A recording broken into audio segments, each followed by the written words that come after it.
ஏற்கனவே நாங்கள் நடிகர் விஜய் அவர்கள் அரசியலுக்கு வருவதை பற்றி கருத்து கூறும்போது வரவேற்றிருக்கிறோம். ஜனநாயகத்தில் மக்கள் தொண்டாற்றுவதற்கு எந்த கட்டுப்பாடும் இல்லை.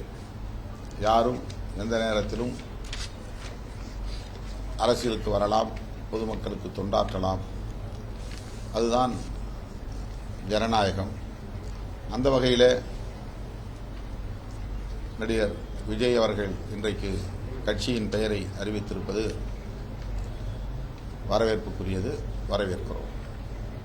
அவரை நம்பி அணிதிரளவிருக்கிற அவரது ரசிகர் மன்றத்தை சார்ந்த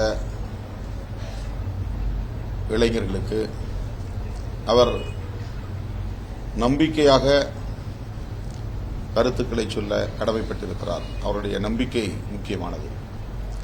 அந்த அடிப்படையிலே அவர் தன்னுடைய கருத்துக்களை சொல்லியிருக்கிறார். முற்போக்கான பார்வையோடு அந்த சிந்தனைகள் இருப்பதாக நம்புகிறேன். அதை வரவேற்கவும் நான் கடமைப்பட்டிருக்கிறேன்.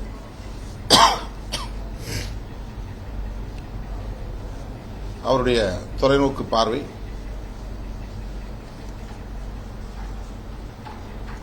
முற்போக்கானதாக இருக்கிறது. பிறப்புக்கும் எல்லா உயிர்க்கும் என்கிற முழக்கத்தோடு அதை அவர் முன்வைத்திருப்பது வரவேற்கக்கூடியது. செய்திகளை உடனுக்குடனும் துல்லியமாகவும் தெரிந்து கொள்ள சப்ஸ்கிரைப் பண்ணுங்க.